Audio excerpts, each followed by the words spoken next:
convidar vocês para a leitura do Santíssimo Evangelho do Senhor Jesus Cristo, segundo Marcos, capítulo 10, versículos 41 a 44, o Santíssimo Evangelho do Senhor Jesus Cristo, segundo Marcos, capítulo 10, versículos 41 a 44.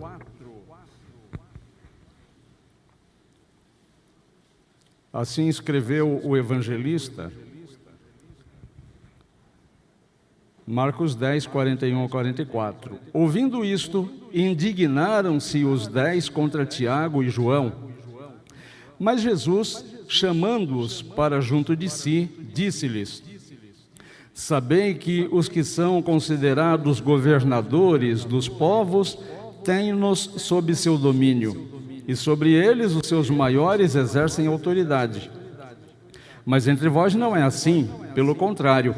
Quem quiser tornar-se grande entre vós, será o que vos sirva, e quem quiser ser o primeiro entre vós, será servo de todos. Palavras do Senhor Jesus Cristo. O título da minha meditação é: Grandes são os iguais. Grandes são os iguais. Eu vou explicar já já porque eu escolhi esse título. Vamos entender o que eu acabei de ler. Jesus, neste momento do Evangelho, ele está envolvido numa intensa atividade de ensinamento, de compartilhamento das suas ideias, daquilo que ele recebe do Pai e compartilha com as pessoas. Os discípulos Tiago e João expressam então o desejo de ocupar posições de destaque, posições de autoridade no reino de Deus.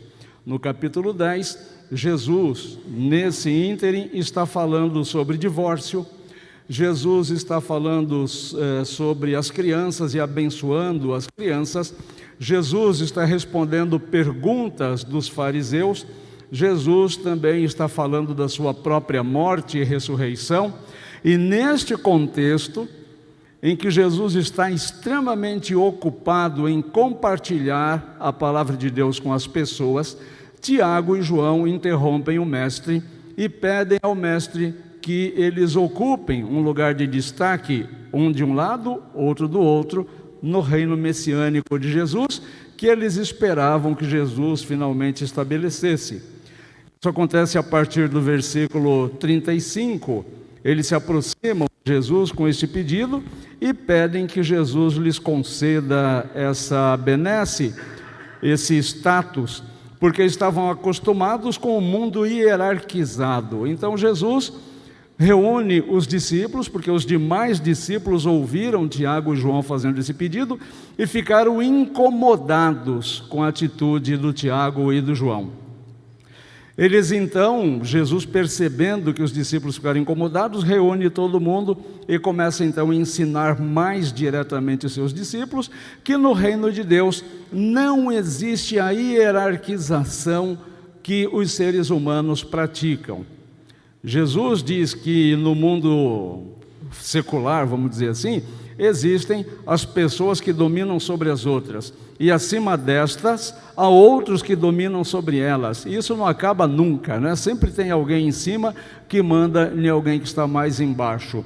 Nós projetamos esse tipo de visão quando nós colocamos o nosso entendimento a serviço de questões que seriam também, entre aspas, espirituais, para entendermos melhor, né? Da nossa vida espiritual, da nossa vida de comunhão com Deus, na nossa vida de comunhão com as pessoas, nos nossos relacionamentos nós acabamos em todas as instâncias hierarquizando, até na questão das falhas e faltas que nós cometemos diante de Deus e diante dos nossos próximos.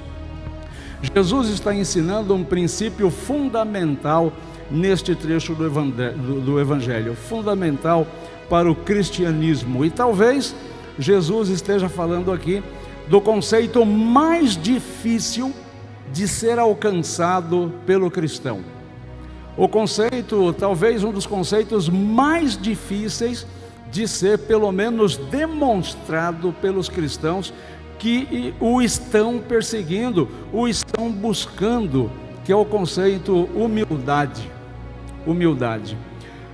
Em vários momentos da Escritura, a humildade é recomendada. Em alguns casos, recomendada com bastante veemência.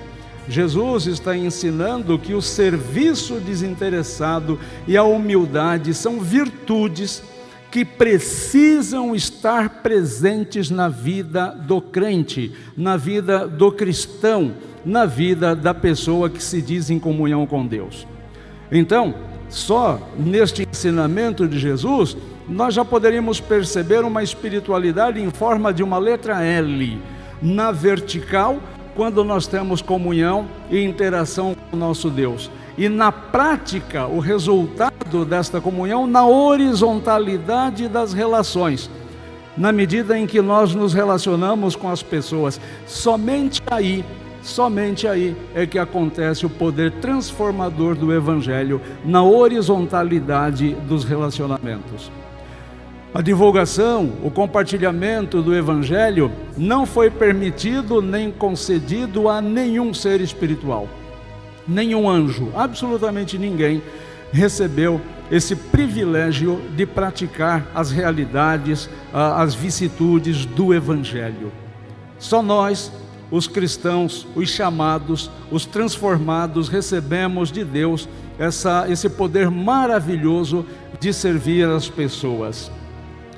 Uma história que ilustra bastante essa questão da horizontalidade das nossas relações pode ser contada na experiência de um gerente, vamos dizer que o nome desse gerente, porque o caso é um pouco conhecido, vamos dizer que o nome desse gerente seja Daniel. E o Daniel tem uma equipe de trabalho. E a Sara, uma das pessoas da equipe de trabalho, está com a produtividade em declínio. Ela está produzindo menos. Os outros supervisores da empresa resolveram que seria interessante demitir a moça, porque ela está estranha, ela está pensativa, reflexiva, ela está meio avoadinha, não é conveniente para a empresa que ela continuasse trabalhando. Mas o Daniel resolveu chamar essa moça em particular e perguntar para ela o que está acontecendo. E ela então se abriu para o seu chefe e disse: estou com grandes problemas, estou com algumas dificuldades e isso tem ocupado a minha mente. O Daniel então percebe que além dela, outras pessoas da equipe tinham problemas parecidos. E ele resolve criar um grupo pequeno, onde ele poderia compartilhar técnicas que deixariam as pessoas mais aptas, mais desenvoltas para o trabalho, e onde se pudesse discutir de forma amigável, de forma suave, questões pessoais. Isso aconteceu, as pessoas começaram a se ajudar, uma começou a cuidar da outra, e não somente a Sara, mas como as outras pessoas da equipe deram um boom em produtividade, na qualidade dos relacionamentos, se tornaram pessoas mais eficientes e mais felizes. E o Daniel nunca chamou para si o mérito daquele trabalho. Ele executou tudo de forma discreta, sucinta, quase escondidinho, e ficou muito feliz de ver as pessoas sendo ali abençoadas com tudo aquilo que estava acontecendo. Isso é o cristianismo, isso é ser cristão, é o poder dessa empatia. Ele ofereceu apoio, ele ofereceu orientação e ele ajudou de forma prática aquelas pessoas que tinham necessidade a enxergarem as soluções para os seus problemas. Vejam, ele não deu a solução dos problemas para aquelas pessoas, mas ele possibilitou que aquelas pessoas enxergassem soluções que estavam bem pertinho, que estavam ali bem próximas, mas que não estavam sendo percebidas por um punhado de ocupação que havia na cabeça daquelas pessoas. Os resultados notáveis acabou beneficiando não só a Sara, como todas as outras pessoas. Meus queridos, buscar grandeza é algo natural do coração do ser humano. Todo ser humano nasce com esta tendência.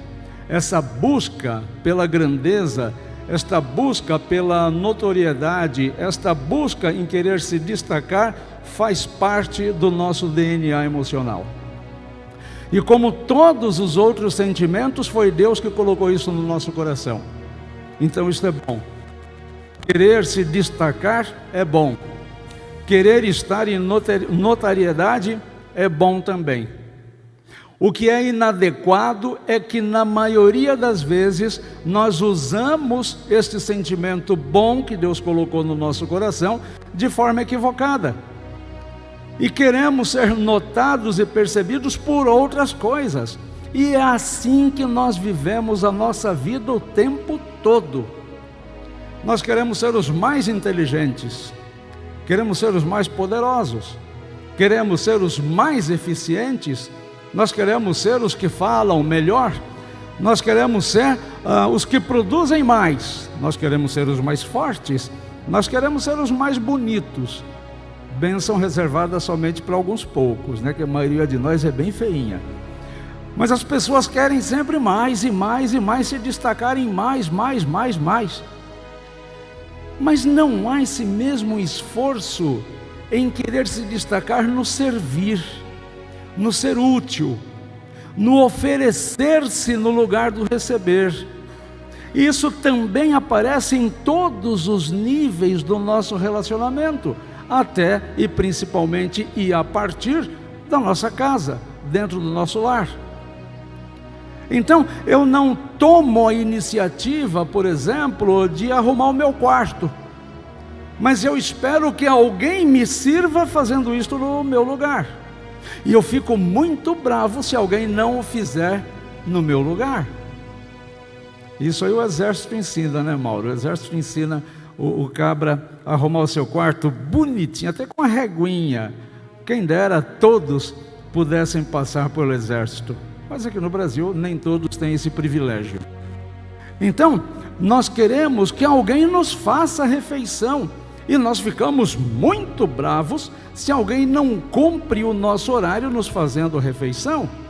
Nós queremos que alguém cuide das nossas roupas e igualmente ficamos muito bravos se não cuidarem das nossas roupas. Então vejam, nós queremos o tempo todo ser servidos, como se fôssemos as pessoas mais importantes daquele contexto pontual de relacionamento. Nós queremos que as pessoas agradem e massageiem o nosso ego, e nós mostramos descontentamento sem nenhuma economia, quando o nosso ego não é eficientemente massageado. Nós temos crianças de 2 anos que são verdadeiros imperadores dentro das suas casas. Nós temos crianças de 2 anos que são verdadeiros ditadores dentro de suas casas. E as crianças vão aprendendo desde pequenininha que precisam ser servidas, mas não só servidas, imediatamente servidas. Mas não só servidas e imediatamente servidas, muito bem servidas.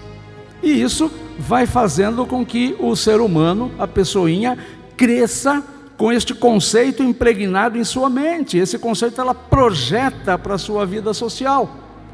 Ela chega na escola e ela quer que na escola imediatamente seja servida em todas as suas necessidades.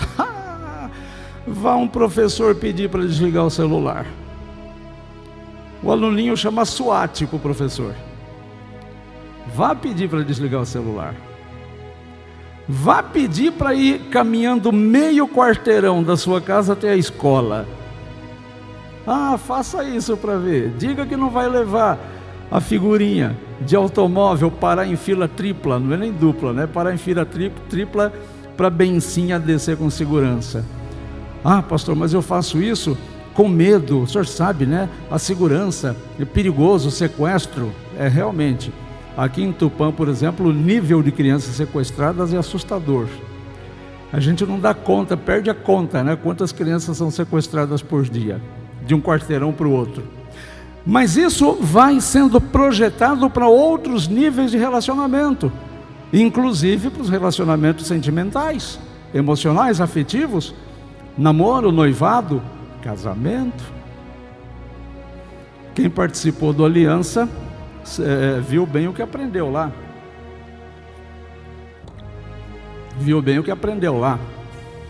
Então quem vive o casamento neste nível hierarquizado de relacionamento, quer que a outra pessoa, o cônjuge, ou a cônjuge, o sirva incondicionalmente. E ai do cônjuge ou da cônjuge, se não servi-lo ou servi-la imediatamente, eficiente. Esse nível de hierarquização é que Jesus disse: isso não deve acontecer entre vocês. Isso é uma coisa mundana, isso é uma coisa pecaminosa, isso é uma coisa demoníaca. Não é assim. Se vocês querem ter um grau de importância de forma adequada, use o padrão divino, use o padrão que Deus estabeleceu. E no lugar de exigir ser servido, exija servir, exija fazer. Então não reclame que a refeição não ficou pronta no horário. Ajude a pessoa responsável a fazer a refeição, para que a refeição saia no horário adequado para todos da casa. Ajuda a arrumar o seu quarto, para que a pessoa responsável por arrumar os quartos não fique com tanta dor nas costas, tenha mais tempo para chegar no trabalho com mais tranquilidade, para não dirigir tão rápido. Porque você saiu de casa correndo e bateu o carro lá no sinal vermelho. Porque eu me atrasei, mas tinha 10 quartos para arrumar a cama de todo mundo. Mas e os bonecos que dormiram nas 10 camas? Foram dormir no sofá para que eu pudesse arrumar as camas. É uma figura de linguagem exagerada, mas mostra bem a nossa realidade. Não é isso que Jesus quer, não é isso que Jesus ensinou. Por isso que o comportamento de Tiago e João chamaram a atenção e indignaram os demais apóstolos. Não é normal, não é natural, não é cristão, não é santo, não é sequer sadio que nós queiramos mais ser servidos do que servir. É servindo aos outros que alguém se torna grande.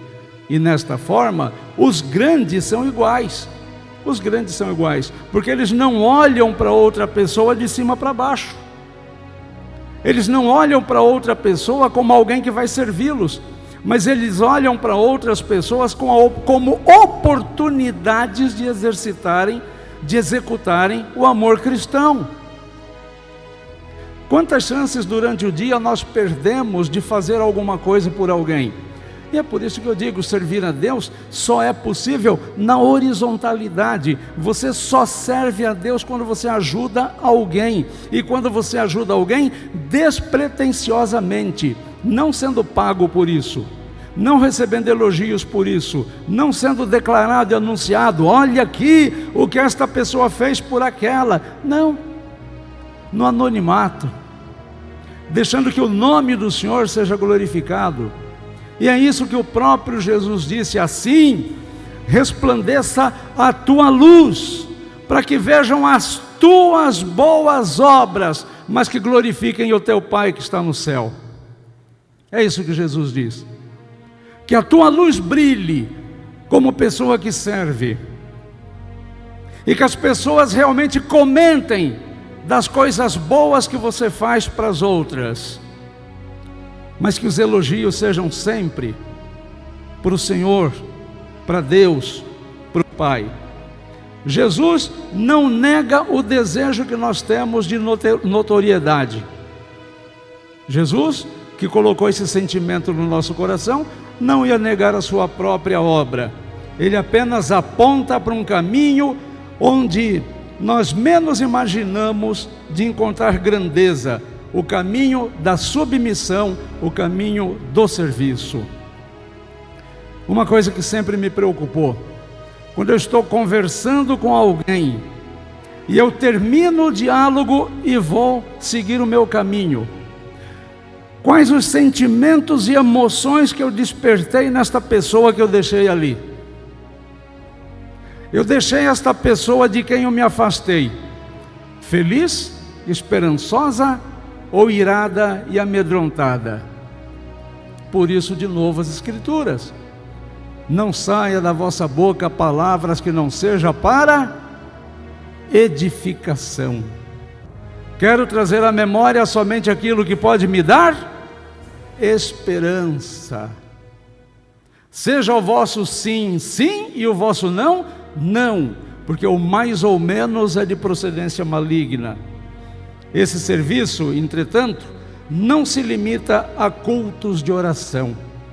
Esse serviço não se limita a momentos de louvor. Este serviço não se limita àquilo ou aquelas atividades que nós entendemos como espirituais e que às vezes revela muito menos aquilo que nós somos. Nós recebemos muitos benefícios e nos sentimos bem espirituais, mas de fato nós estamos servindo como seres espirituais? É fácil servir a Deus em momentos espirituais. Difícil é ser espiritual com pano de chão e vassoura na mão. Difícil é ser espiritual visitando uma pessoa enferma. Difícil é ser espiritual ajudando a outra pessoa dentro de casa. Difícil é ser espiritual ajudando com orçamento. Difícil é ser espiritual emprestando o ombro para ouvir mais do que se fala. É difícil servir. É difícil servir naquele momento que o Senhor reserva para que você sirva, e não no momento que você quis servir. E aí vem novamente o conceito da submissão. Então, se você quer servir a Jesus, é preciso que você deixe Jesus decidir onde, quando e como Ele quer o teu serviço. Isso é submissão. Isso é reconhecer Jesus como Senhor. Ele vai decidir onde, quando e como Ele quer que você haja. Ser escravo de todos significa abrir mão de decidir com quem e quando eu vou servir, para servir indistintamente a quem o Senhor colocar no meu caminho. E quem é que o Senhor vai colocar no seu caminho? É um problema dele. Certamente, ainda hoje, Ele colocará alguém no teu caminho para que você sirva como cristão, para que você sirva como cristã. Isso não é nada fácil, eu entendo, e quase posso ouvir o pensamento de vocês: pastor, isso é difícil. É difícil porque nós lutamos contra as vontades do nosso coração, que é peludo. O nosso coração é escuro. O nosso coração é mal cheiroso. Por isso é difícil. Fácil é nós pecarmos. Fácil é nós desobedecermos a Deus. Nadar contra essa correnteza natural da humanidade realmente é difícil.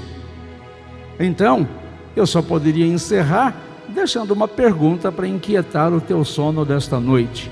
Você está pronto para servir? Você está pronta para servir? Se estiver, faça isso e você se tornará grande como os iguais são grandes. Que Deus nos abençoe.